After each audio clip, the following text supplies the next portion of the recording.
성령님이 어떤 분이신지에 대해서 살폈죠. 그런데 오늘부터는 이제 성령님의 사역에 대해서 실제로 우리 함께 다루도록 하겠습니다. 그래서 항상 이렇게 봐야 돼요. 항상 이렇게 가요. 신학의 구조는 성부 하나님이 어떤 분이시고 어떤 일을 행하셨는지. 그러니까 항상 우리가 성경을 볼 때도 이렇게 볼 수 있어요. 성경에서 하나님은 어떤 분이시라고 말하고 있는가, 그 다음에 어떻게 하나님이 일하시는가, 이 두 가지를 큐티할 때도 그렇고 모든 일에 있어서 이 두 가지를 보는 거예요. 그래서 항상 거기에서의 교훈을 얻는 거예요. 그래서 하나님이 어떤 분이신지를 믿고 그분이 어떻게 일하는지 알면 우리의 삶이 굉장히 풍요롭죠. 그리고 우리의 삶이 굉장히 안정감을 가질 수 있죠. 이 두 가지를 알 때 그렇게 할 수 있습니다. 그래서 오늘 우리가 성령님이 어떻게 사역하는지를 한번 살펴볼게요. 근데 성령님의 사역을 분류하는 게 되게 쉽지는 않아요.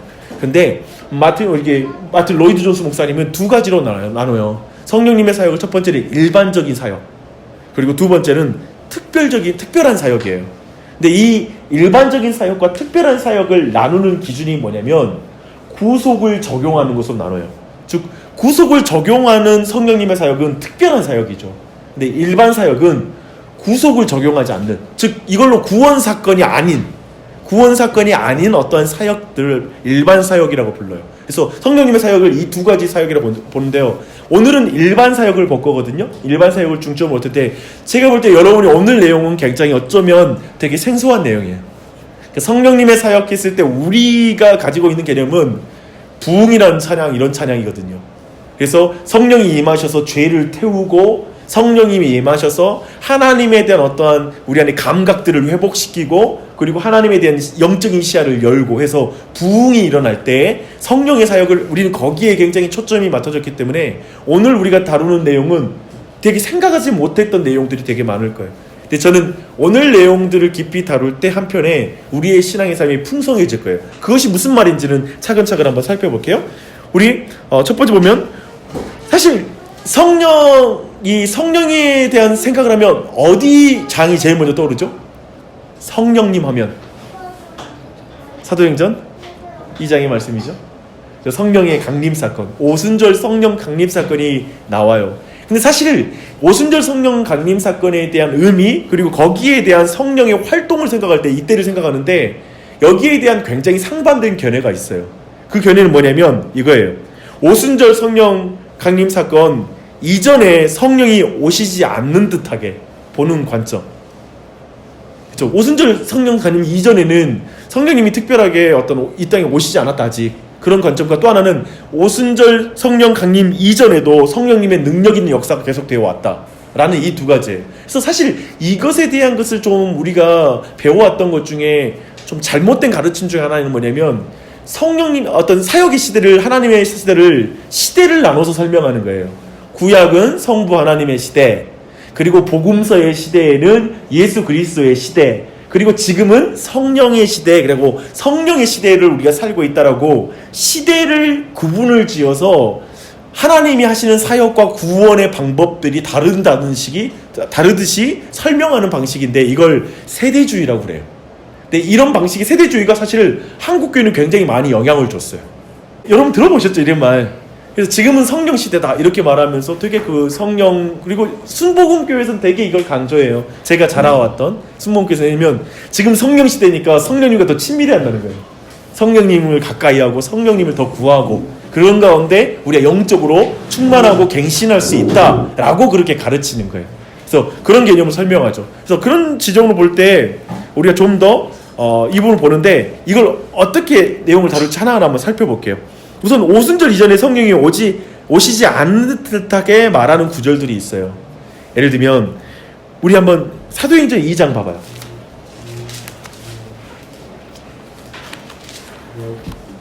사도행전 2장 17절로 21절 함께 읽겠습니다. 시작. 하나님이 말씀하시기를 말세에 내가 내 영을 모든 육체에게 부어주리니 너희의 자녀들은 예언할 것이요 너희의 젊은이들은 환상을 보고 너희의 늙은이들은 꿈을 꾸리라.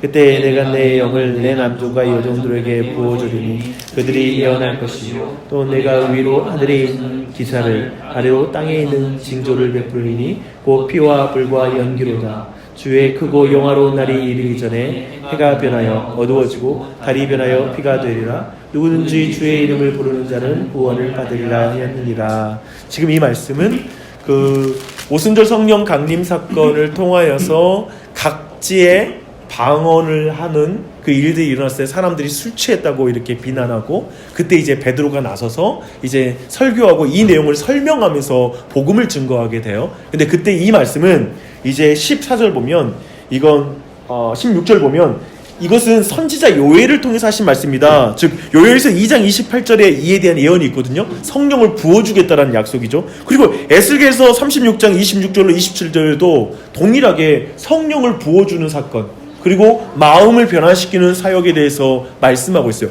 그렇게 본다면 어떤 느낌이에요? 이 느낌이 그 전까지는 성령이 활동하시지 않은 듯한 느낌을 받아요. 그러니까 어느 지금 이 오순절 성령 강림 사건 이전에는 그런 사역이 없고, 이제부터 성령이 우리에게 부어지고 사역하는 듯한 인상을 주는 그런 말씀이에요. 그걸 말하는 거예요. 그리고 또한 세례요한도 이런 말씀이에요. 요한복음 7장 39절 보면 예수께서 아직 영광을 받지 않으셨으므로 성령이 아직 그들에게 계시지 아니하시더라, 이렇게 표현하고 있어요. 그렇죠? 누가복음 24장 49절 보면 볼지어다 내가 내 아버지께 약속하신 것을 너희에게 보내리니 너희는 위로부터 능력을 입혀질 때까지 이 성에 머물라. 이도 그렇죠. 그런 인상을 주죠. 어느 시점에 이제 약속하신 성령을 부어주겠다고 말씀하시는 거예요. 그리고 또 주님 말씀하시는 거예요. 사도행전 1장 4절에 예루살렘을 떠나지 말고 내게서 들은 바 아버지께서 약속하신 것을 기다리라. 그 약속하신 것이 뭐죠? 바로 성령 하나님이시죠. 그리고 1장 8절 오직 성령이 임하시면 너희가 권능을 받고 예루살렘과 유대와 땅끝까지 내 증인이 될 것이다 라고 말씀하시잖아요. 이것도 지금 아직 성령이 임하지 않은 상태를 말하는 거예요. 그리고 이제 어느 순간 임할 걸 말하고 있어요. 이런 거 볼 때 굉장히 그 오순절 성령 사건에서의 문제는 뭐냐면, 그 성령 사건을 지나치게 그 부분을 강조하는 거, 그 부분에 대해서 지나치게 강조하는 쪽으로 나가는 쪽이 있고요. 또 지나치게 경시하는 데가 있어요. 무시해버리는 수준도 이 사건의 의미를 축소해버려요. 그러면 볼 때 지금 이 오순절 그 이전에는 성령이 오시지 않는 듯한 인상으로 말하는 많은 해석들은 사실은 지나치게 강조할 때 이 부분을 강조해요. 그 전까지는 성령의 시대가 아니었다. 그런데 이때 이 마음으로 성령의 시대가 열렸다라고 문자적으로 이 부분을 해석하는 거예요. 그래서 굉장히 강조할 때 이 구절들을 예로 가져오는 거죠. 이해되시죠? 그런데 오순절날 이전에도 성령의 능력 있는 역사가 벌어졌다라는 구절들이 있어요.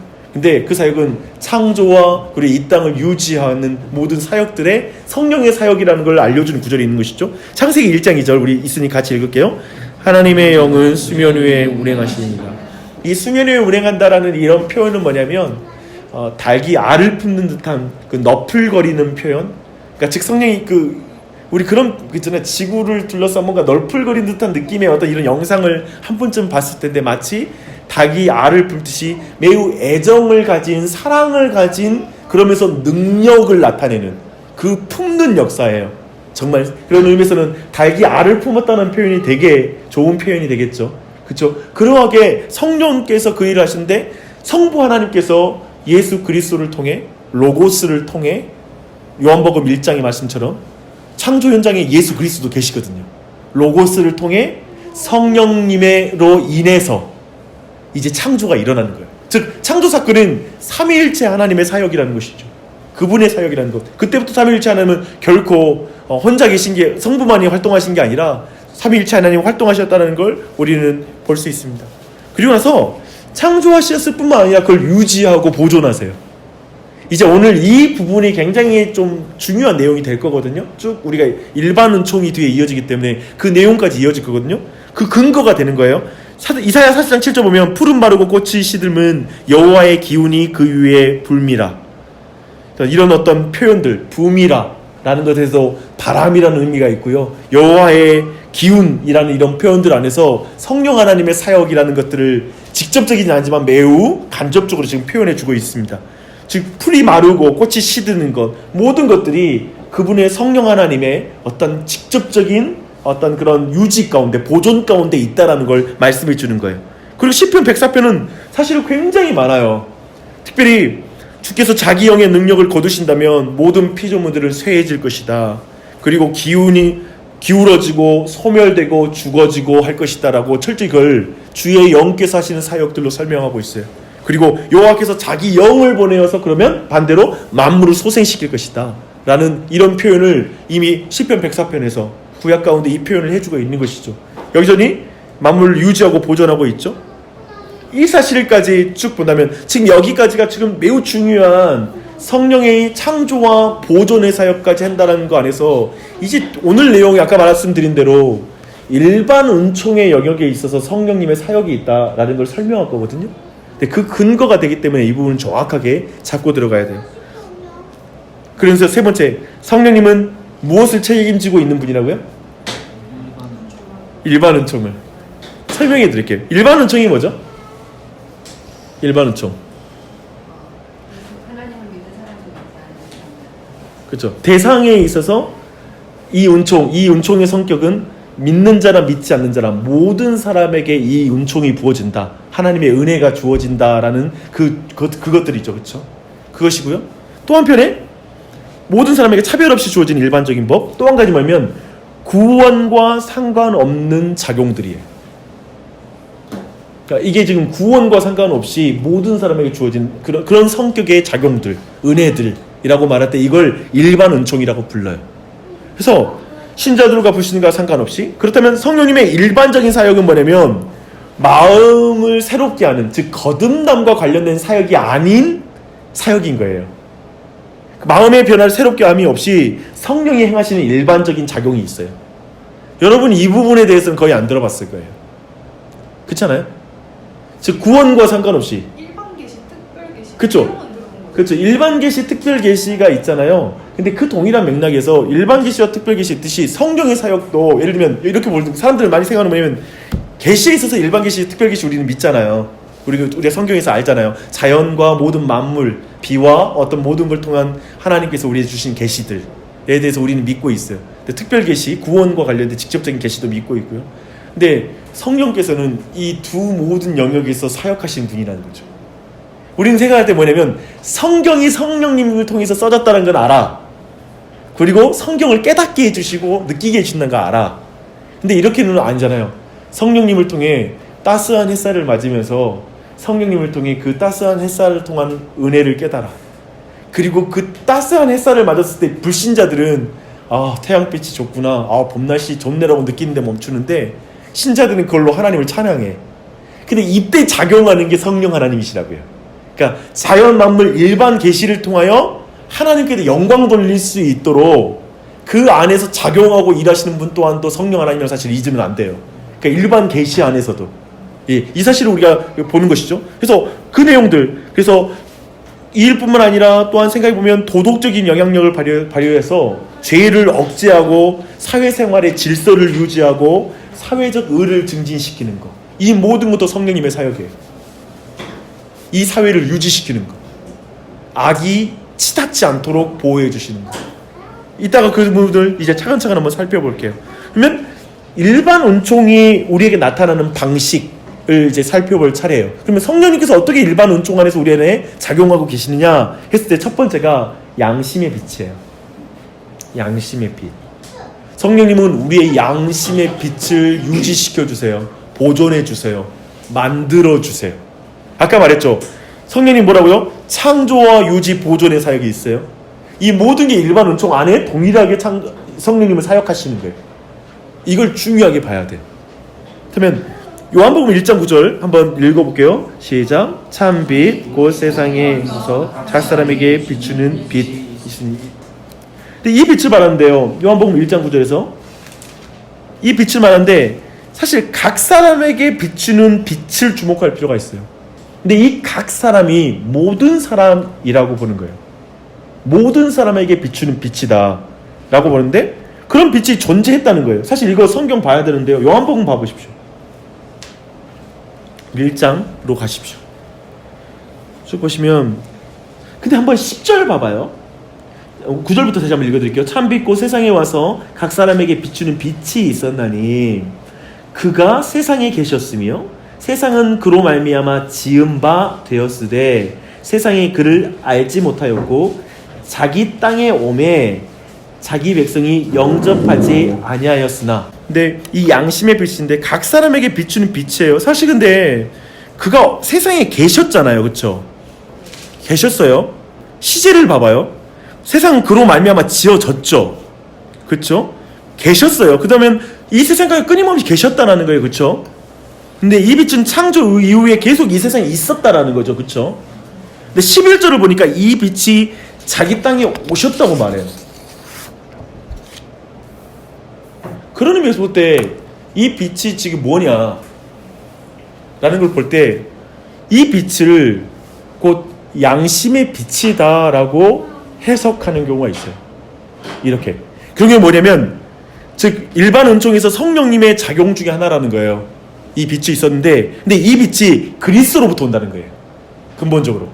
그러면서 우리 구약에 있을 때 그 우리 마음마다 양심의 빛 가운데 그들이 어떠한 것을 깨닫도록 주신 어떠한 최소한의 어떤 하나님을 알 수 있는 그 어떠한 것으로 빛을 하나님이 주셨다는 걸 보는 거예요. 그렇게 해석할 때 그리스도로부터 오고 그 빛을 태어나는 각 사람에게 주신 분이 성령 하나님이시라는 거예요. 각 사람에게 비쳤다. 각 사람의 그 빛이 있었다. 근데 그 빛이 이제 진짜 인간의 몸을 입고 오셨다 라고 이렇게 그 참된 빛을 드러내는 것이죠. 그런 의미에 볼 때는 인간의 양심의 빛은 그리스도의 빛으로 오는 은혜예요. 그러니까 우리 안에 있는 양심은 참으로 그리스도로부터 오는 은혜의 빛이에요. 그 사실을 우리 안에 분명하게 이해하는 것이죠. 그래서 일반 은총이라고 부르는 거예요. 양심이라는 게 일반 은총이에요. 믿든지 믿지 않든지 모든 자에게 그리스도로부터 오는 것으로의 빛으로서 사람들에게 비춰진 것, 주어진 것이라고 이해할 수 있는 것이죠. 그래서 이제 일반 은총이 볼 수 있고, 두 번째 일반 은총적인 영향의 방식은 뭐냐면 정부와 국가예요. 로마서 13장 1절 보면 각 사람은 위에 있는 권세들에게 복종하라 라고 말해요. 그러니까 정부와 국가는 하나님이 디자인한 것이죠. 그래서 하나님은 국가의 경계를 나누시는 분이시고요, 국가의 통치자를 세우시고 그리고 지배자를 세우시고 다스리는 자를 세워요. 그리고 그 정부가 칼을 가질 수 있도록 힘을 주시는 거예요. 로마서 13장 4절에 그 말씀이 있어요. 그들에게 칼을 주세요. 그리고 그 칼을 사용할 수 있도록 힘을 주세요. 그래서 그 모든 것은 사실은 그 사회 안에 정의를 구현하기 위해서, 지금도 마찬가지로 사형 제도가 있는 거예요. 사실 성경적으로 볼 때 기독교는 사형 제도를 지지해요. 인정해요. 왜냐하면 국가 권력에게 그 전체 사회를 전체를 통제할 수 있도록 그런 힘을 줬다라고 성경은 말하는 거예요. 그런 부분은 사람을 막 죽이고 돌아다니는데 그 사람을 제어할 수 있도록 주신 거예요. 그러니까 이 땅에서의 심판 제도예요. 그러니까 최후의 심판이 있거든요. 마지막 날 심판은 사실은 모든 사람이 피해갈 수 없는 심판이에요. 근데 이 땅의 심판은 돈 있으면 피해가기도 하고 어떤 힘에 따라서 피해가기도 해. 잘 도망다니거나 완전 범죄라는 것을 통해서도 그 범죄에 대한 심판이 안 일어날 수 있어요. 하지만 그럼에도 불구하고 그 불완전함을 이 땅에 사법제도를 주셔서 여기에서 먼저 이 사회를 유지시키는 차원에서 하나님이 그 힘을 국가기관에 주셨어요. 사법제도에 주셨어요. 그리고 마지막 날에 참된 심판이 있죠. 이렇게 하신다는 거예요. 근데 여기 이 부분을 우리가 항상 기억해야 돼요. 하나님이 이것이 일반적인 은총이라고 보는 거예요. 정부가 있고 국가가 있는 것. 그래서 성경은 심지어 이스라엘 백성이 포로로 끌려간 바벨론과 페르시아를 위해서 그들을 위해 기도하라고 명령해요. 이들의 평안을 위해서 기도하라. 포로로 끌려갔는데 자신의 나라를 멸망시킨 나라를 위해서 평안을 위해서 구하라고 말해요. 철저히 인정하는 거예요. 그 모든 제도를 하나님이 만드셨고 디자인하셨기 때문에 이런 부분들을 우리가 기억할 필요 있죠. 이것이 하나님의 은총이에요. 만약에 우리가 국가가 어떠면 어떡해요? 사실 무정부 상태에 누구든 힘을 주는, 최근에 제가 항상 내가 영화 이야기를 많이 하지만 제 영화 이야기는 처음부터 끝까지 본 영화는 거의 없고 항상 영화의 어떤 스토리 요약과 이런 걸 많이 보는데, 한 영화를 봤는데 어떤 영화냐면 어떤 인간의 폭력성과 어떤 잔혹성들을 딱 하나를 정해놓고 밤 몇 시부터 아침까지 사람들 마음껏 죽일 수 있게 허용한 것을 그리는 영화가 나오더라고요. 그래서 그때는 모두가 그냥 다 죽여도 상관없는 거야.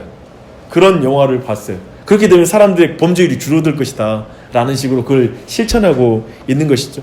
근데 생각해보면 국가가 없다라면 우리는 굉장히 서로를 잔혹하게 죽이고 굉장히 위험 가운데 살아갈 거예요. 그런 면에서 볼 때 국가는 하나님의 일반 은총 안에 있다라는 걸 우리가 충분히 이해할 수가 있습니다. 그리고 하나님께서는 여론이라는 것, 이것 또한도 일반 은총. 저는 이 표현 처음 봤어요. 여론이 즉 공감하는 거 있잖아요. common sense라고 부르는 게 하나님의 일반 은총 중에 하나라는 거예요. 왜 그럴까요? 봐봐요. 그리스도인이 아니어도 도덕적인 문제에 있어서 일치된 의견을 가지고 있는 거예요. 사람을 죽이면 안 돼. 다른 사람의 아내를 빼앗는 건 그건 비도덕적이고 그건 비난받아 마땅한 행동이야 라고 생각하는 거예요. 만약 성령님께서 이 전체 사회 안에 그 common sense라는 걸 공감하는 그 common sense, 공감대라는 걸 하지 않았다면 이 세상의 모든 법규와 모든 윤리와 도덕이라는 건 사라져요. 그렇게 되겠죠. 그런 의미에서 하나님께서 이걸 주신 거예요. 근데 이 부분에 대해서 요즘 흥미로운 게 뭐냐면 사실 요즘 그 진화론적, 그러니까 진화론이 어디로 가냐면 진화론적 심리학이라는 게 있어요. 진화론적 심리학이라는 건 뭐냐면 결국 그 우리의 모든 심리와 윤리, 도덕 모든 것들을 진화론으로부터 모든 걸 도출해야 한다는 거예요. 그런 의미에서 봤을 때 사실 진화론이라는 것 자체는 뭐냐면 자연 선택이잖아요. 어떤 윤리라든지 절대적인 기준이라는 거 존재하지 않고 그저 우리 모두가 선택한 것으로 인하여 자기를 규정하는, 그리고 무한 경쟁 속에서 자기의 생존을 위해서 선택하는 게 윤리가 돼요. 그런 의미에서 볼 때 진화론적 윤리 쪽으로 극단적으로 그 진화론적 심리학으로 들어가게 되면 사실 카먼 센스가 거의 존재하지 않아요. 그 문제가 있어요. 그러니까 왜 사람을 죽이는 게 나빠? 왜 소아에게 성적인 느낌을 갖는 게 틀렸지? 왜 동성에게 성적인 어떤 호감을 갖는 게 왜 틀렸다라는 거지? 애초에 우리는 동물로부터, 고깃덩어로부터 출발한 존재 아니야? 왜 그것을 누군가 규정하는 건 누구야? 그건 이 사회를 지배하고 있는 종교 지배자들과 사회의 어떤 지배자들이 자신들의 권력을 유지하기 위해서 만들어 놓은 윤리와 도덕이지, 이런 것은 어떤 규칙이지, 이런 규칙 따위를 왜 우리가 지켜야 되지? 그저 우리는 우리가 느끼는 대로 살아가는 게 맞지 않아? 라는 것으로 간다고죠. 그 지점으로까지 심리학이 가게 되면은 카먼센스, 내가 말하고 핵심은 뭐냐면 이 카먼센스 자체가 깨지는 거예요. 근데 놀랍게는 뭐냐면 그럼에도 불구하고 진화심리학과 진화론을 지지함에도 불구하고 그것도 못 받아들이는 거예요. 그러니까 내 아내를 다른 남자가 데려갈 때 괜찮아, 여보 당신도 사랑하는 사람이 있을 수 있지 뭐 괜찮아 라고 말은 안 나오는 거예요. 내 아이를 죽였을 때 거기에 대해서 이건 그냥 자연 선택에 누군가가 또 생존하기 위해서 죽인 거지, 애가 약해서 죽는 거지 강해서다면 안 죽었을 텐데, 이런 식으로 말하진 않는 거예요. 규칙이 필요하고 어떤 공감대가 있어야 된다고 생각하는 거예요. 근데 이 공감대는 근본적으로 진리이고 유일하신 하나님으로부터 나오는 거거든요. 너희들은 이렇게 하지 마. 근데 아까 말했던 양심의 빛, 이 일반 은총, 그리고 여론이라는 이 일반 은총을 통해 우리 안에 이 모든 것을 도덕과 사회와 질서 등이 유지될 수 있도록 주신 거예요. 그런 의미에서 이 여론이라는 게 하나님의 일반 은총이다. 그리고 성령께서 여기서 역사하시는 거예요. 성령이 역사하실 때 이게 지켜지는 거예요. 이 여론이라는 거, 공감대라는 게 지켜진다는 것이죠. 근데 문화로 가보게요. 우리 작가님도 계시고 하시는데, 예술과 과학, 사상과 문학, 건축, 조각, 그리고 회화, 그리고 음악 등에 대한 관심이 있잖아요. 그리고 그걸 개발하자는, 사실 이 모든 게 일반 은총이에요. 하나님이 주신 창조성이에요. 이건 하나님을 닮았기 때문에 어쩔 수가 없어요. 사람을 가만히 놔두면 막 조각품을 만들어요. 왜냐면 하나님이 인간을 만드셨거든. 조각하셨거든요. 그리고 생명을 불어넣으셨거든요. 최대한으로 살아 움직이는 듯한 생생한 것을 만들고 싶은 게 인간의 본성이에요. 뭔가 그런 존재를 만들고 싶어. 지금 뭐 AI를 시도하고 있지만, 진짜 아니면 인간 복제를 시도하고 있지만, 그 절정은 뭐냐면 하나님처럼 하고 싶다는 거죠. 진짜 그런 작품을 하나 만들고 싶은 게 인간의 어떤 창조에 대한 본성이에요. 그런 존재를 만들고 싶은 거, 그런 마음이 있어요. 그래서 예술이 사람을 구속하지는 못하지만 나은 삶을 살도록 도와줘요. 기억하십시오.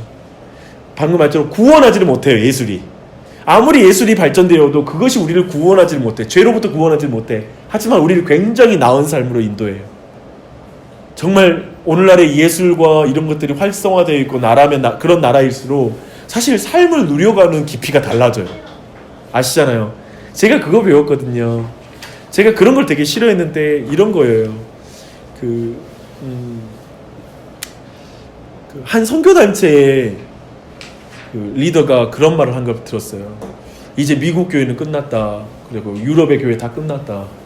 왜냐하면 그 땅이 이제 막 이제 교회가 이슬람 모스크가 되고 있고 막 그런 거 말하면서 그 땅 다 끝났다는 거야. 근데 그런 말을 하는데 제 느낌은 뭐였냐면 되게 교만하게 들렸어요. 우리는 한 100살밖에 안 됐거든요, 교회가. 거기는 1000살이 넘거든요. 근데 그 1000살이 넘는 그 교회들과 그 시대가 가지고 있는 그 부유함과 힘, 그리고 그들이 누리는 것들에 대한 것들을 도저히 인정을 안 하는 거예요. 왜냐면 그들이 가지고 문화 안에 가지고 있는 신앙의 힘, 우리는 어쩌면 통성기도 하고 순교자 몇 명 내고 막 용기 내서 막 선교지로 달려가는 어떤 그런 모습이 있을지 모르지만 신앙을 풀어내고 설명하는 풍요로움은 정말 유럽을 못 따라가요. 한참 아직 멀었어요. 제가 그걸 어디서 보냐면 예를 들면 C.S. 루이스의 작품 나니아의 연대기라든지 이런 판타지를 통해서 기독교 신앙과 이런 사상을 풀어낼 수 있는 실력과 우리는 한국은 솔직히 말하면 기독교 작가가 없어요. 세상에서 알려진 뭐냐면 기독교 세계관을 가져서 모든 세상 사람들과 공감대를 이룰 수 있는 즉 일반 은총의 영역에 있어서 그걸 풍요롭게 표현해낼 수 있는 그런 기독교의 문화가 없어요. 그래서 교회 문화가 어떠냐면 같이 만나서 하나님 안에서 일반적인 은총을 누려가면서 풍요롭게 하나님을 찬양하고 이런 모임보다는 단순히 기도 모임 아니면 어떤 모임 아주 종교적인 모임들에 많이 국한되어 있기도 하죠.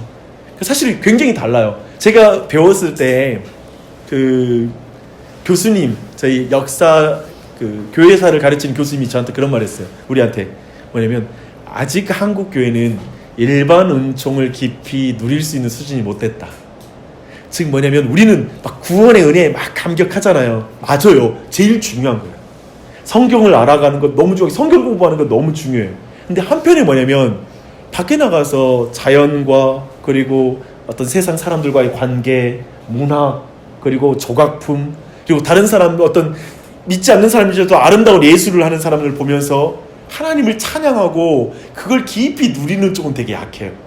그래서 기독교인들이 비교적 굉장히 교회 안에서 이렇게 모임 가운데 어떤 종교적인 모습은 개발되지만 일반적인 영역에서 그것들을 풍성하게 누리는 어떤 인문학적 소양과 인문학적 영역에서 풍요로움, 그걸 누려놔서 이걸 하나님께 영광 돌리는 수준도 그 모든 걸 누리는 거, 이게 되게 개발이 안 돼 있어요. 그럼 보면 기독교인들 보면 뭐냐면 기도를 열심히 하는데 되게 속물적인 사람은 많은 거야. 세상 살아가는 건 너무 막 돈 밝히거나 막 이런 몇 가지 막 성공 아이들 교육시켜야 된다고 막 하고 장로님인데 아무튼 주일날 교회 안 나오는 것에 있어서는 교회 직분자들이 더 괜찮다고 한다잖아. 아이들이 그 대학교 진입 가기 위해서 주일 비우는 거에 대해서 목사 장로들이 더 오케이 한대요. 그 설문조사 나는 아직까지 믿어지는 않는데 진짜 그럴까 싶은데 그런데 그 마치 너무 이 두 가지가 분리되어 있는 거예요. 사실 이런 모든 것도 이 안에서 우리가 좀 이해할 수 있습니다. 그래서 근데 성령님이 중요한 게 뭐냐면 성령님이 우리 안에 일반적인 영역, 일반 은총의 작용은 그 모든 재능들을 사용하시는 거예요. 성령님의 사역에 달려있는 거예요. 그리고 이 모든 재능들은 하나님으로부터 오는 거예요. 모든 재능이. 그래서 기독교인들의 특징은 뭐냐면 앞에 보면 모든 작품을 즐길 수 있는 거예요. 그러니까 다른 사람의 은사를 굉장히 즐거워하는 거예요. 기독교인의 중요한 덕품은 예술품을 볼 때 예술품을 즐길 줄 아는 거예요. 그것은 모두 어떻게 되면 하나님이 주신 은사로 그린 거예요. 그렇기 때문에 연극이든지 모든 콘서트라든지 모든 거에 있어서 하나님을 찬양하면서 그 모든 걸 즐길 수 있는 거예요. 물론 하나님을 대놓고 비난하는 콘서트에 참여해서 나도 즐거워할 수는 없죠. 사실 슬픔을 느끼겠지. 그 아름다운 은사를 가졌는데 그 아름다운 것으로 사탄을 찬양하면 그건 우리에게 슬픔을 주겠죠. 하지만 많은 어떤 교향악이라든지 오케스트라든지 어떤 많은 음악들이라든지 그래서 우리는 충분히 하나님을 찬양할 수 있어요. 그 모든 재능이 하나님으로부터 왔으니까. 이게 일반 은총의 영역이기 때문에 그래요. 그 부분 마음껏 즐길 필요가 있어요. 근데 우리는 항상 그런 생각 들잖아요. 관현악을 보면 저 관현악단이 CCM을 찬양하면 좋겠다. 그리고 막 노래 너무 잘 부르면 저 사람이 빨리 하나님 찬양하는 그 노래만 불렀으면 좋겠다라고 생각하는데 맞죠? 맞아요. 그럴 수 있어요. 근데 그 전에 그 자체에서 하나님의 은총을 누릴 수 있어야 돼요. 굉장히 중요해요. 그 자체에서 하나님을 느끼고 하나님의 은사로 이루어진 거라는 걸 내가 느끼면서 마음껏 그걸 즐기며 하나님을 나는 찬양할 수 있어야 돼요. 그것을 우리는 말하고 있는 것이죠. 이랬을 때 굉장히 풍요로워집니다. 일반 은총의 영향에 성령의 역사가 있는 거예요. 이것도 성령의 역사라는 거예요. 자꾸 우리는 성령의 역사 다른 게 아니라 내가 그걸 보고 하나님을 찬양할 수 있다면 성령님이 내 안에 역사하시는 거예요. 얼마나 영적입니까? 그러니까 영적인 그 하나님 성령 충만함이 기도할 때만 나타나는 게 아니라 콘서트장에서도 성령 충만함의 은혜가 있는 거지. 그걸 누릴 수 있다라는 것이죠. 이것이 이제 성경이 말하는 중요한 관점이기 때문에 제가 지금 길게 제가 이야기를 드립니다. 그렇죠? 그래서 성경에서 첫 번째는 특정한 행동에 따르는 악한 결과들이 성령님의 사역이에요. 한번 같이 읽어볼게요.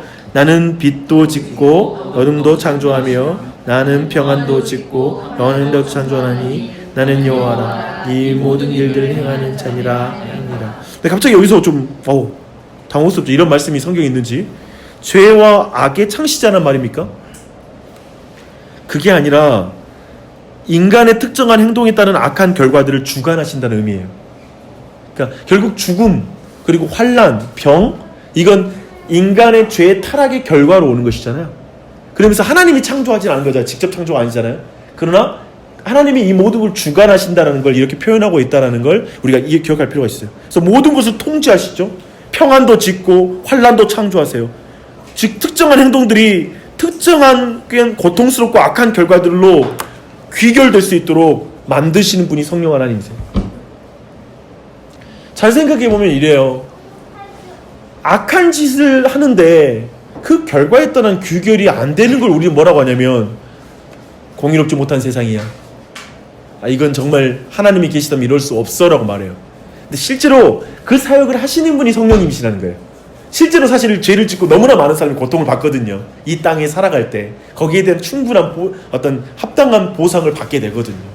그런 측면도 성령 하나님의 사역에 속한다는 사실을 기억해야 돼요. 왜냐하면 그분은 보조하고 통치하시는 분이시니까.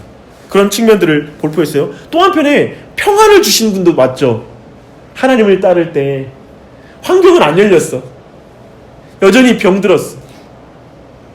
특히 오늘도 우리 재성 형제가 재성 형제 우리 인터넷진흥원 다니다가 갑자기 이렇게 정규직 전환할 때 안 돼가지고 서울에 지금 올라갔어요. 근데 이번에 다시 신청했어요. 그래가지고 2차까지 합격한 거예요. 그래서 마지막 3차 오늘 발표한다고 했는데 안 됐어요. 본인은 뭐냐면 다른 데 됐는데도 제가 볼 때 다른 데 더 월급 많이 주고 하는데도 여기로 오고 싶어 하는 거예요. 근데 그 이유가 저는 뭔지 알거든요. 왜 그러냐면 형제가 오랫동안 신앙생활 하다가 떠나 있다가 다시 우리 교회로 오기 시작했거든요. 너무 힘들 때 왔거든요. 근데 형제가 여기에서 하나님의 선하심에 대해서 다시 회복했다는 거예요. 그리고 하나님을 너무 새롭게 만나면서 되게 신앙에 대해서 열심히 가지면서 사실 우리 교회 막 여러 가지 활동들을 열심히 하려고 찬양팀, 금요 찬양팀도 하고 막 이런 활동을 하려고 한 차에 회사 문제가 돼가지고 올라간 거예요. 오늘도 되게 기대감이 넘쳤잖아요. 근데 그게 안 된 거예요. 그게 안 됐는데 그 뒤에 장문의 형제가 문자를 보내주는데 근데 되게 자기가 너무나 여기 오고 싶었던 이유를 쭉 좀 써주면서 너무 자기가 그럼에도 불구하고 하나님의 성실하게 인도하심에 대해서 고백하고 찬양하는 거예요. 근데 저는 그거 보는데 굉장히 감동이 되더라고요. 그러니까 환경은 회사 안 됐어. 그런데도 형제의 마음을 하나님께서 주관하여 주시고 평안 가운데 붙잡아 계시는 거예요. 성령이 사역이죠. 사람이 어떻게 그걸 붙잡아요? 근데 성령께서 우리 형제의 마음을 붙잡으셔서 더욱 평안하게 해서 도리어 우리 모두를 위로하는 듯한 마음 받았어요. 그 문자에서 도리어 우리한테 위로하는 거야. 왜냐면 막 청년들이 온통 문자 달아서 오늘 됐으면 좋겠다. 함께하고 보고 다시 봤으면 좋겠다는 걸 다 표현했거든요. 그리고 이제 안 된다 그러니까 어떡하냐고 아쉬움을 표현하고. 근데 도리어 위로하더라고요.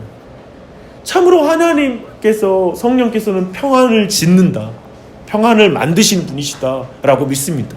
오늘 그 형제가 평안하게 하도록 우리가 붙잡고 그걸 강구해야 될 거예요.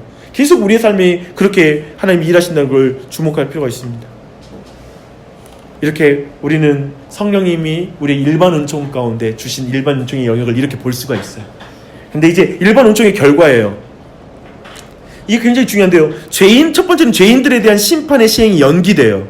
우린 그런 질문을 하게 되잖아요. 왜 에덴 동산에서 세상을 끝장내어 죄를 즉시 심판하지 않으실까? 왜 그러실까요? 물론 하나님의 뜻 안에서 하나님의 기쁘신 뜻대로 그렇게 하신 거예요.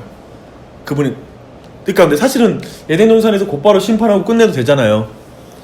근데 질문은 계속돼요. 여기서 멈추는 게 아니야. 왜냐하면 왜 세상이 죄 가운데 계속 이렇게 존재해 나갈 수 있는 것일까?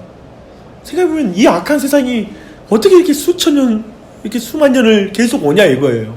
유지될 수 있냐 이거예요. 그 답은 세상은 성령님이 주시는 능력으로 계속 존재할 수 있다는 거예요. 아까 우리가 뭐였죠? 성령님이 유지와 보존을 하신다고요. 그런 의미에서 여전히 이 사회를 하나님, 성령님을 통하여 보존하고 계시는 거예요. 그 사역을 하고 계세요. 그래서 그런 의미에서 인간의 그 인류의 전체의 역사라는 생명, 인류의 역사라는 생명도 성령님을 통하여 존속할 뿐만 아니라 각 사람의 생명도 성령님의 은혜로 존속하는 거예요. 계속 유지되고 있는 거예요. 이 사실을 주목할 필요가 있습니다. 그래서 베드로후서 3장 9절에는 오직 주께서는 너희를 대하여 오래 참으사 아무도 멸망하지 아니하고 다 회개하기에 이르기를 원하시느니라. 이 원하시는 것, 천년이 하루가 천년같이 그분께서는 우리의 구원을 기다리면서 참고 인내하시죠. 그리고 이 세상을 유지시키고 계시다라는 게 성경의 가르침입니다. 그래서 죄인들에 대한 심판의 시행이 연기된다라는 걸 주목해야죠. 근데 역사 가운데 심판이 일어나는 사건들이 있죠. 언제냐면 소돔과 고모라예요. 근데 잘 생각하면 소돔과 고모라가 보여주는 건 뭐냐면 인간의 죄가 쌓였을 때 성경 뭐라면 가득 찼다고 표현해요. 그러니까 그 죄가 어느 정도에 찼을 때, 그리고 이스라엘이 가나안 땅을 정복할 때 바로 가나안 땅을 주지 않고 애굽에서 400년 세월을 기다리게 하시잖아요. 그때도 물론 민족을 키우시기 위한 방법도 있지만 뭐라면 아직 아모리 땅이 죄가 관영하지 않았다고 성경이 표현해요. 그래서 나중에 아모리 땅을 점령할 때, 가나안 땅을 점령할 때 그 점령이 심판 사건인 거예요. 가나안 땅 전체가 쉽게 말하면 사형 선고가 떨어진 거예요. 죄가. 그러니까 소돔과 고모라와 동일한 수준의 죄가 찬 거예요. 가나안 전 지역에. 그러자 이스라엘 백성을 돌이켜서 마치 법정에서 사형이 떨어진 사람을 사형 집행할 때 도덕적이고 윤리적인 문제를 따지지 않듯이 이스라엘 백성이 그 땅을 점령하는 사건은 인종 청소가 아니라 하나님이 심판을 내리시는 악한 그 심판받은 사건. 그러니까 하늘나라에서 심판받을 때 여러분 뭐 불의하지 않을 것 같잖아요. 그렇죠? 명백히 거기에 하나님의 불의함이 없을 것 같잖아. 하늘나라에서는 정확하게 죄를 다 아시니까. 근데 그 죄를 다 아시는 분께서 여기는 완전하게 심판받아야 한다고 선고한 땅이 그 가나안 땅이었던 거예요. 그 당시에 완전히 죄가 가득 찬 거예요. 소돔과 고모라 수준입니다. 그 정도 가서 심판당한 거죠. 예를 들면 이 세상이 그렇게 끝나도 되거든요. 근데 이 모든 걸 유지시키고 지키시는 게 성령의 사역이라는 거예요. 제가 말씀드리고 싶은. 지금도 우리가 심판받아 마땅하잖아요. 근데 더 악해질 수 있거든요. 성경이 말하는 거 뭐냐면 지금 더 악해지고 있다는 거예요. 지금 그 과정으로 가고 있어요. 소돔과 고모라에서 나타나는 현상 그대로 나아가는 거예요. 그렇게 가고 있어요. 그게 차는 순간에 심판이 오는 거예요. 그런 걸 우리에게 보여주고 있죠. 한번 더 보시게요. 아직 우리가 거기까지 가기는 이릅니다. 죄가 억제되고 일정한 한계 내에 가두어져요. 성령님이 일정한 한계의 역사와 문화의 타락의 정도를 가둬요. 생각해보면 아세요? 그 로마의 어떤 타락하는 정도 있잖아요. 로마의 타락, 그런 인문학적인 어떤 그런 프로그램 많거든요. 그리고 어디 화산 분출돼가지고 멸망한 나라 그거 뭐죠? 폼페이 그 도시 자체도 굉장히 타락한 문화들과 벽화들 막 이런 것도 굉장히 많잖아요. 성적이든지 이런 문제들이. 그러니까 그런 거 보면 신의 심판이었다 이런 표현도 쓰잖아요. 폼페이의 사건을 두고. 근데 결과적으로 지금 우리에게 있는 자연재건을 쉽게 신의 심판이라는 말은 우리의 입에 올려서는 안 됩니다. 우리가 나중에 하나님 앞에 있는 거고 우리를 함부로 그런 말을 올려서는 안 돼요. 그런데 그건 좀 긴 이야기니까 놔두고라도 여하튼 한 지역 가운데 그런 과거에 굉장히 타락한 문화들이 있었어요. 지금만 그런 게 아니에요. 그렇죠? 그런 문화가 아니라는 사실을 또 우리 안에 좀 이해하면서 계속 보십시다. 근데 성령의 사역은 뭐냐면 죄를 깨닫게 하는 사역이에요. 그래서 일반 은총의 두 번째 효과는 성령님이 사람들과 더불어 다투신다라는 표현이 있어요. strive with라는 표현을 써요. 창세기 6장 3절 보니까 나의 영이 영원히 사람과 함께하지 아니하리니 라고 말하거든요. 사실 생각해봐요. 성령님은 사람들의 죄에도 불구하고 사실 그때까지, 즉 홍수 심판 되기 전까지 노아 시대까지 쉽게 말하면 하나님이 함께 하신 거예요. 그리고 인내하신 거예요. 그 모든 걸 참고 참았던 거잖아요. 쉽게 말하면. 그러다가 홍수가 와서 이제 모든 걸 심판하실 때는 뭐냐면 그 땅의 모든 사람이 생각하는 것마다 악했다라고 어느 정도를 말해요. 굉장히 악하게 된 거예요. 사람들이 생각하는 것마다 악하고, 그리고 온 땅에 죄가 관영했다라는 표현을 써요. 그러니까 가득 찼다라는 표현을 써요. 이 표현, 그래서 전 지구적인 심판이 일어난 거거든요. 그러니까 이 표현이 계속 가나안 전쟁 때도 그 표현이 사용되고, 소돔과 고모라에서 정확히 이 표현이 그대로 사용되는 거예요. 그리고 인류의 마지막에 심판할 때도 바로 이 관영한 죄의 정도에 의해서 심판이 일어날 거예요. 그것은 이제 우리가 알 수 있는데, 그럼에도 불구하고 그 물의 심판 전까지는 주님이 계속 존재하게 하시고 유지하게 하시고 하는 거죠. 그게 마치 뭐냐면 하나님과 더불어, 인간과 더불어 다투는 모습 아니에요? 인내하는 게 다투는 거잖아요. 사실은 참는 거잖아요. 견디시는 거잖아요. 그리고 유지시키는 거잖아요. 그리고 한편에 말하면 너무 늦기 전에 너희들의 죄로부터, 행위로부터 너희들이 알고 돌아오라고 하는 하나님의 권고의 의미가 있잖아요. 그 끊임없이 사람하고 다투는 거예요. 인내하시면서. 그것을 보여줘. 그래서 성령님이 죄를 억제하고 일정한 한계 내에 두세요. 한계를 걷어버리잖아요. 어떻게 될까요? 우리 사회는 순식간에 악해져요. 순식간에. 그런 경우가 있어요. 제가 보니까 어떤 어린 순수한 소녀들도 되게 과거에 보면 순간적으로 순결을 어렸을 때 잃었을 때 그냥 마음껏 마음을 놓고 이렇게 막 달려버리는 경우가 있어요. 나는 이미 더럽혀졌다는 생각 때문에. 근데 사실 그게 정말 그 사람이라는 게 어느 순간 경험에 의해서 악으로 치달아 버리는 거잖아요. 쉽게 말하면. 그러지 않아도 되는데 치달아 버리는 게 인간의 본성이잖아요. 쉽게 말하면 사회 전체에 어느 선이 있는 거예요. 하나님 성령께서 한계를 딱 두고 가두고 있는데 이걸 딱 걷어버린 순간에 순간적으로 사람이 이상하게 바뀌는 거예요. 우리는 사실 주변에 혹시 그런 사람도 있어요. 사람이 순식간에 바뀌는 경우가 있어요. 나빠지는 경우가 있어요. 어떤 인생의 중요한 경험 때문에, 상처 때문에 그러지는 경우가 있어요. 네, 그렇게 이것 또한도 성령께서 붙잡아 주시면 안 돼요. 그래서 심지어 불신자 남편이고 불신자일지라도 사실 하나님 성령님을 통하여 그의 마음을 붙잡아 주십시오라고 기도할 수 있어요. 우리는. 그러니까 우리는 예를 들면 성령님의 사역을 신자들에게만 써야 될 것 같잖아요. 그런 기도를 해본 적이 없잖아요. 성령님을 통하여 하나님 저들의 마음을 만져주십시오. 그리고 더 큰 악으로 치닫지 않도록 지켜주십시오. 라는 기도를 할 수 있는 거예요. 왜냐면 그게 성령의 사역이니까. 그런 의미에서 우리의 기도가 좀 바뀔 수 있겠죠. 이 내용을 안다면. 그렇게 할 수 있어요. 그래서 사도행전 7장 스데반 설교 보면 뭐라고 말하면 7장 51절에 너희도 항상 성령을 거스른도다. 그런 표현을 써요. 항상 성령을 거스렀다. 너희들의 역사가. 그래서 하나님과 다퉈왔다라는 거지. 그런 사역을 보고 있죠. 그러나 주님은 죄를 억제하시죠. 로마서 1장 28절에 또한 그들이 마음에 하나님 두기를 싫어하며 하나님께서 그들을 그 상실한 마음대로 내버려 두사 합당하지 못한 일을 하게 하셨으니 하면서 뒤에 모든 성적인 타락과 그리고 죄의 목록을 쭉 이어가요.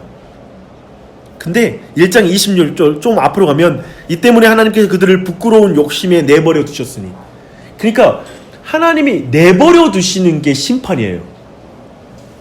사회적으로 엄청난 윤리적 타락이 급격하게 일어나는 거예요. 아까 말한 대로 붙잡아 줘야 돼요. 그래서 진짜 우리 마음 붙잡아 주셔야 돼요.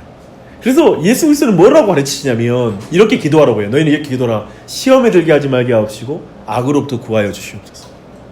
근본적으로 교회 공동체도 그렇고 모두가 하나님 안 붙잡아주면 순식간에 교회가 세상돼요. 교회에 별거 없어요. 성령께서 떠나면 교회가 세상이 되는 거예요. 더 악해지는 거예요. 더 무서운 것이 돼요. 우리 알잖아요. 그러니까 정말 얼마나 중요한지 몰라요. 주님이 붙잡아 주셔야 돼요. 생각해보면 저는 이런 한계를 두셨다라는 것들을 체험적으로, 그리고 내가 인생 속에 경험하는 게, 저 어렸을 때 있잖아요. TV나 라디오에서 어디에 유괴 사건이 있다라는 것이 굉장히 큰 뉴스였어요. 그리고 살인 사건 하나만 나타나면 막 온 사람들이 말했어요. 어디 누구 한 명 죽였다는데? 그러니까 한 명 죽였다는 그 사건이 그냥 나라 전체가 떠들썩할 정도로 심각한 문제였어요. 제 어렸을 때 제가 들었던 뉴스에는 그랬어요. 그쵸? 기억나시죠? 기억 안 날 것 같고. 아까 시대에 신창원 생각났어요. 신창원. 네. 신창원. 네네. 그쵸? 그때 언제였어요? 중학생. 중학생 때? 한 언제쯤? 신창원 때는 덜렸었지. 어렸을 때. 그쵸. 이제 엄청 핫했을 때 맞아. 근데 생각해보면 되게 그랬어요. 근데 지금 어때요? 아니에요. 뭐 토막살인 났다 그런가 보지. 사실 옛날에 그 토막살인 이런 말 들으면 막 경악했거든요. 사람들이 막 벌벌 떨었거든요. 사실 막 그 느끼는 감정이 막 불불 떠는 게 있거든요. 많은 사람들이 말하면서도 막 떨면서 이야기했거든요. 근데 지금은 그게 아닌 거예요. 사실은 굉장히 생명에 대한 의식이라든지 많은 것들이 굉장히 지금 막 가는 거예요. 악해지고 있는 거예요. 우리 그런 것들도 참 확인할 수가 있는 것 같습니다. 근데 이게 한계를 두지 않으면 어떻게 되겠어요? 막 간다라는 거죠. 그 생각해보면 또한 성령의 사역 중 한 가지는 뭐냐면, 종교적인 사람들에게도 하나님이 성령의 사역이기도 해요. 사실 여기에 좀 우리가 당혹스러운데, 다른 종교를 믿는다 하면 이건 뭐 사단의 역사잖아요. 근데 사실은 성령이 주신 그 종교적인 감성, 즉 자신보다 큰 존재를 향하여 예배하고 경배하는 성령이 원래 주셨던 성령의 사역 안에 있던 것을 바꿔버린 거죠. 그렇죠? 그런 걸로 이해할 수 있어요. 그래서 사실은 종교에 대한 관념들, 선함과 아름다움에 대한 믿음과 진리들은 사실 성령의 선물이죠. 그런 것들 또한 우리는 또한 알 수가 있습니다. 네, 사실 이 정도로 그 성령의 또한 결과들을 살펴볼 수 있고요. 이제 좀 마지막으로 이제 살펴볼 내용입니다. 얼마 남지 않았는데요. 그 다음에 성령님께서 하나님이 주신 일반적인 복들을 우리에게 전달해 주시는 사역하거든요. 마태복음 5장 44절로 45절 말씀 함께 읽겠습니다. 나는 너에게 이르노니 너희 원수를 사랑하며 너희를 박해하는 자를 위하여 기도하라. 이같이 하늘에 계신 너희 아버지의 아들이 되리니 이는 하나님이 그 해를 악인과 선인에게 비추시며 이를 의로운 자와 불의한 자에게 내려주시니라. 그렇죠. 우리가 알고 있는 일반 은총이죠. 이걸 성령님께서 우리에게 전달해 주세요. 그걸 느끼게 해주세요. 그래서 우리를 알게 하시죠. 저는 늘 그런 생각이 들었어요. 오늘날 이렇게 말해요. 왜 악인들이 심판 안 당하냐고. 그리고 왜 예수님 믿는데 좋은 일이 안 나타나냐고. 이게 우리의 불만이고 속상함이에요. 좀 예수님 믿으면 좀 믿는 사람들은 좀 달되게 확연하게 구분 지어지고, 안 믿는 사람 확 좀 지적 능력 떨어지게 해가지고 사회에 아주 지도적인, 우리 좀 똑똑해지면 얼마나 좋을까. 예수 믿으면 좀 더 일도 잘 처리하고, 막 회사 일을 할 때 남들이 주지 않는 어떤 엄청난 아이디어와 이런 것들이 가득했으면 좋겠어. 근데 확연히 그 차이도 안 내시고, 근데 이걸 일반 은총의 영역 안에 두신 거예요. 일반 은총에. 그리고 열심히 일하면 돈 잘 벌어요. 투자 잘하면. 아무튼 이건 믿거나 안 믿거나 똑같아. 그래가지고 안 믿는데 악한데 돈은 잘 벌어. 이게 속상해요. 근데 우리는 모든 이런 거 안에서 이 공의로움, 하나님의 공의로움, 어떤 하나님의 어떤 통치를 기대해. 근데 모든 게 어긋나. 악한데 잘 살고 의인인데 병들고 하는 이런 복잡한 게 다 섞여 있어. 근데 기독교는 이것을 일반 은총의 영역에 두는 거예요. 한편 생각해보면 믿는 데만 잘 되고 안 되면 막 해가 갑자기 어두워져. 비가 내리는데 그 사람한테 그쪽 땅에는 비가 안 내려. 뭐 다른 데는 비가 내리고. 이것도 말할 수 없어요. 사실은 하나님이 너무나 의롭고 공평하고 그리고 아름다운 은혜와 축복이에요. 믿거나 믿지 않거나 자신이 만든 창조물에 대한 모두에게 주시는 공평한 사랑이에요. 그래서 우리는 이 사이에서 자꾸 다른 법칙을 요구하고 있지만 저는 잘 모르겠더라고요. 갈수록 그렇게 요구할 사항이 아니라 이 안에서 하나님 앞에 구원을 받아 그리스도 안에서 그분을 믿고 모든 걸 다르게 느낀다는 게 얼마나 큰 은혜인가. 그리고 또 한 가지 있거든요. 마지막 날에 심판이 있을 거라는 거. 이 땅에 보기에는 이 일반 은총 안에서 진짜 잘 산다니까요. 그러니까 안 믿는 사람도 일반 은총 안에서 아무튼 떵떵거리며 잘 사는 거예요. 근데 그런 모든 거에 대한 정확한 보상은 마지막 날에 있을 거라고 성경은 도리어 두는 거예요. 그 사이에 너희들이 뭐라고 여기서 나서지 마라. 심판자로 나서지 마라. 여기 이 사이에서 우리가 그렇게 갈등하면서 우리의 길을 결정할 필요 없어요. 우린 마지막에 심판을 믿으면서 그저 우리의 길을 잘 걸어가면 돼요. 이런 일반 은총의 이런 영역을 이해할 필요가 있죠. 저는 이러한 내용들까지 됐을 때 정말 인생의 다양한 사건에 대한 성경적 이해와 받아들이는 것들이 더 많아졌던 것 같아요. 왜냐하면 자꾸 교회 다니면 만사형통 말하면 안 믿는 사람 잘 되는 거 도저히 이해가 안 되거든. 근데 나 진짜 양심적으로 하나님 앞에 기도하면서 가는데 안 되는 인생을 이게 해석이 안 되거든요. 저주하는 것 같거든. 근데 저는 이 일반총이라는 영역 이런 걸 이해할 때 이런 모든 다양한 삶을 어떻게 이해해야 될지에 대한 것도 배우게 되는 거기 때문에 중요한 이해다. 실제 우리의 삶에 중요한 것이다라고 이해할 수 있습니다. 근데 여기 사도 바울이 또 말해요. 사도행전 14장 가보시겠어요?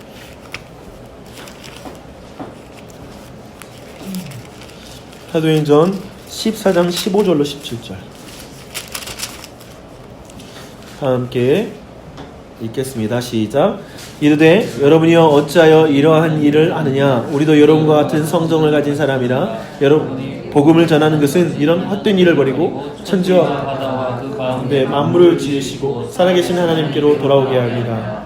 하나님이 지나간 세대에는 모든 민족으로 자기들의 길을 가게 방임하셨으나 그러나 자기를 증언하지 아니하신 것이 아니니 곧 여러분에게 하늘로부터 비를 내리시며 결실기를 주시는 선한 일을 하사 음식과 기쁨으로 여러분의 마음에 만족하게 하셨니라 하고. 아멘. 여러분 사실 이 말씀은 지금 그리스 배경에 있는 사람에게 주신 거거든요. 근데 사도 바울이 유대인들에게는 매우 구약의 내용을 가지고 복음을 전해요. 근데 잘 보면 뭘 전하죠? 일반 은총으로 복음 설명해요. 그렇잖아요. 모두가 공유하잖아요. 너희들에게도 예전에 하나님이 은총을 줬어. 비와 그리고 모든 소출로 너희의 마음을 기쁘게 하고 만족해 주셨어. 그분이 바로 하나님이야 라고 이렇게 소개하고 있는 거예요. 일반의 은총 영역을 통해서 역사하신 하나님을 이렇게 소개하는 거예요. 사실은 그런 의미에서 굉장히 사도 바울은 매우 선교적이잖아요. 선교사잖아요. 그런 복음을 정확하게 일반 은총을 통하여 복음을 증거하는 방향으로 지금 증거하고 있습니다. 여러분 볼 수 있어요. 그래서 하나님이 주신 일반적인 복들이죠. 디모데전서 4장 10절 말씀 이제 마지막 한번 보시겠습니다. 이를 위하여 우리가 수고하고 힘쓰는 것은 우리의 소망을 일으키신 하나님께 드리니 모든 사람 특히 믿는 자들의 구주시다. 아멘. 그쵸. 모든 사람에게도 구주세요. 근데 물론 이 구주라는 말이 그들을 구원해 줬다는 의미의 구주는 아니에요. 하지만 구원하는 의미가 아니라 그리스도가 사람들을 인자하고 선하게 유지시켜 준다라는 구주예요. 그쵸? 그러나 특별히 믿는 자들에게 이렇게 표현하고 있죠. 그쵸? 이런 부분을 통해서 지금 일반 은총의 영역 가운데 역사하신 하나님을 우리에게 보여주고 있습니다. 정리할게요. 오늘 사실 오순절날에 정확하게 무슨 일이 있었는가라는 중대한 문제를 살펴보고 있어요. 이제 사실 다음 주에 그 내용의 실질적인 내용을 볼 거예요. 사도행전 2장에 있었던 오순절 사건을 정확히 볼 거예요. 근데 그 중요한 의미를 볼 거예요. 근데 오순절은 굉장한 전환점이에요. 성경의 역사 가운데서 너무 중대한 전환점이어서 심지어 그 중대한 전환점으로 성령 시대 열렸다 그러면서 아예 그 삼위일체론을 좀 깨뜨리면서까지 성령이 이때 임하기 시작했다라고 말할 정도로 강하게 나가는 거예요. 지나치게 강조할 정도로. 그래서 아까 말했던 대로 그 이전에는 성령이 역사하지 않고 이때부터 진짜 성령이 어떤 역사하시는 어떤 성령의 시대가 열리는 다른 어떤 시대가 열렸다 이렇게 설명할 정도로 해석했다는 걸 우리가 쭉 살펴봤어요. 그러나 그 이전에도 성령이 사역하다는 걸 우리는 자세히 살펴봤죠. 그렇죠? 그럼을 통해서 우리는 또한 성령께서 일반적으로 믿거나 믿지 않거나 모든 사람에게 어떻게 사역하고 계시는지 내용들도 우리가 쭉 살펴봤습니다.